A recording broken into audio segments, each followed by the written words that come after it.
The factory floor pulsed with noise, metal striking metal, conveyor belts humming, warning lights blinking in steady rhythm. The billionaire owner walked through the aisle with his managers, nodding absently as reports were recited. He had visited hundreds of factories like this. They all blurred together, until he saw her. She stood near the end of the assembly line, lifting heavy components with quiet determination. Her face was slightly smudged with oil, sweat clinging to her forehead. When she looked up for just a second, the world shifted. His breath caught. The shape of her eyes, the curve of her lips, the tiny scar above her right eyebrow, every detail slammed into him like a memory that refused to stay buried. His legs stopped moving, though his mind raced forward and backward in time. 10 years ago, rain had poured relentlessly on a mountain road. Screeching tires, shattered glass, his daughter Aisha's scream, cut short. Search teams had worked for weeks, finding twisted metal but no child. The doctors had said survival was unlikely. Everyone had said except it. But now she was here. His hand tightened around his walking cane. The managers continued speaking, unaware that their boss was unraveling. The worker laughed softly at something a coworker said, and the sound struck him harder than sight ever could. That laugh, he had heard it in his dreams, echoing through empty hallways of a mansion that had never felt like home again. No, he whispered under his breath. It can't be. The woman turned again, this time fully facing him. Their eyes met. For a split second, confusion crossed her face, as if she, too, felt something unfamiliar pulling at her chest. Then the supervisor called her name, and she turned away, returning to her task. The moment shattered. He forced himself to breathe. Logic fought emotion. Thousands of faces look alike, he told himself. Grief plays tricks, yet his heart refused to listen. As he walked on, he glanced back once more. She adjusted her hair the exact way Aisha used to when she was nervous. His throat burned. For the first time in 10 years, hope, dangerous and trembling, knocked on a door he had sealed shut. The millionaire returned to his office, but the factory noise still echoed in his ears. The woman's face would not leave his mind. He tried to focus on documents, on numbers and profits, but every reflection on the glass showed him her eyes. Eyes he had once seen every morning at the breakfast table. He told himself it was impossible. Faces could resemble each other. Hope was dangerous. Hope had broken him before. Yet that night, he could not sleep. By morning, he summoned his most trusted assistant. His voice was calm, but his hands betrayed him. Run a background check on one of the factory workers, he said. Quietly, the report arrived 2 days later. Her name was Sarah Khan. Age: 24. No registered parents. Found after a roadside accident 16 years ago, unconscious and badly injured. Hospital records mentioned severe memory loss. From there, her life became a list of foster homes, low-paying jobs, and constant movement. No past, no roots. He closed the file slowly.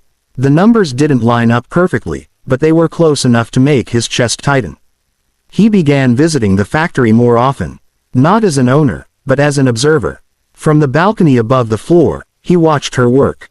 She was diligent, quiet, never complaining. When machines jammed, she fixed them instinctively. When others joked, she smiled politely but kept to herself. Once, a loud crash echoed through the hall. She flinched sharply, covering her head as if expecting something terrible to follow. The reaction was too strong.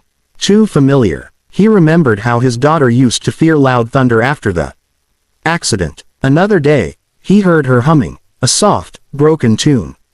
His breath caught. It was a lullaby he used to sing when she was a child. No one else knew it. His certainty grew heavy, frightening. Finally, he arranged a private meeting under the excuse of employee feedback. When she entered the office, she stood nervously, eyes lowered, hands clasped. "Please, sit," he said gently. She hesitated, then obeyed. He asked simple questions, about her work, her goals, her life. Her answers were honest but guarded. When he asked about her childhood, her voice faltered. "I don't remember much," she admitted. "Just darkness, pain, rain. Sometimes I dream of a man calling my name, but I don't know who he is." His throat tightened. He thanked her and let her leave, but the moment the door closed, he sank into his chair, shaken. This was no coincidence. This was a past refusing to stay buried. The office felt unusually quiet when she returned the next afternoon. Sunlight filtered through the tall windows, casting long shadows across the floor. The millionaire stood near the window, holding something small in his hand, turning it over and over as if gathering courage. "Thank you for coming again, Sarah," he said softly. She nodded, uneasy. Something about this room made her chest feel tight, like standing on the edge of a forgotten dream.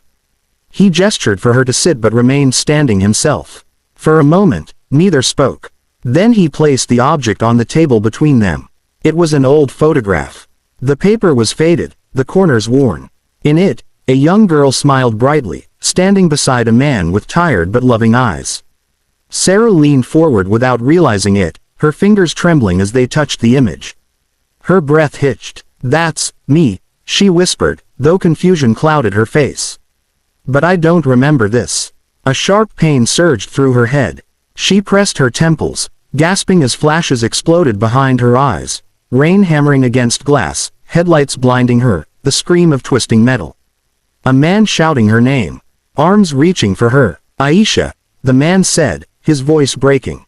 The sound of that name shattered something inside her. She fell to her knees as tears poured freely. Memories flooded back in broken pieces.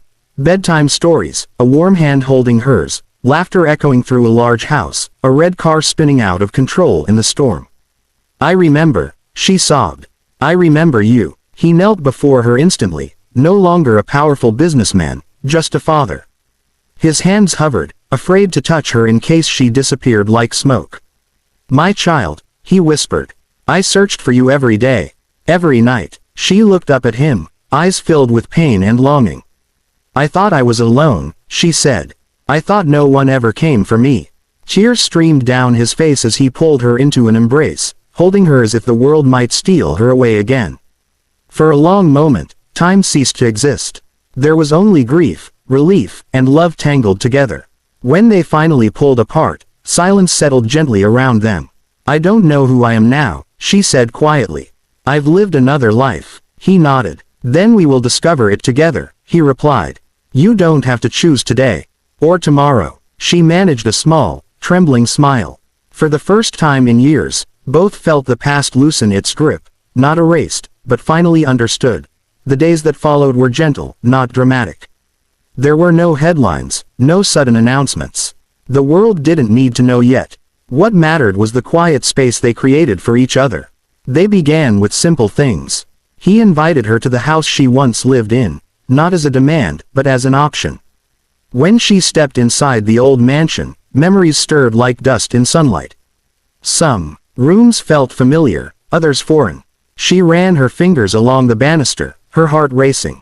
"I used to slide down this," she said suddenly, surprised by her own words. He smiled through tears. "Your mother scolded you every time." They laughed softly, the sound fragile but real. He didn't try to buy back the years with gifts or promises. Instead, he listened. He learned about the life she had lived, the loneliness, the strength it took to survive, the small joys she carved out on her own. Each story hurt, yet he honored them, knowing they were part of who she had become. She chose to continue working for a while, wanting independence. He respected that, but changes came quietly. Her position shifted from the factory floor to training new workers. Her confidence grew. Her name, Aisha, slowly replaced Sarah, though she kept both, unwilling to erase either life. One evening, they sat in the garden as the call to prayer echoed in the distance. The sky glowed with fading light. "I'm afraid," she admitted. "What if I disappoint you? What if I can't be the daughter you remember?" He shook his head. "I don't want a memory," he said gently. "I want you, whoever you are now." She leaned against his shoulder, and for the first time, it felt natural. Months later, they visited the place of the accident together. Not to reopen wounds, but to close them. He placed flowers on the roadside. She whispered a quiet prayer for the girl she had been, and for the woman she had become. As they walked away, hand in hand, the past no longer chased them. It walked beside them, acknowledged, healed, and finally at peace.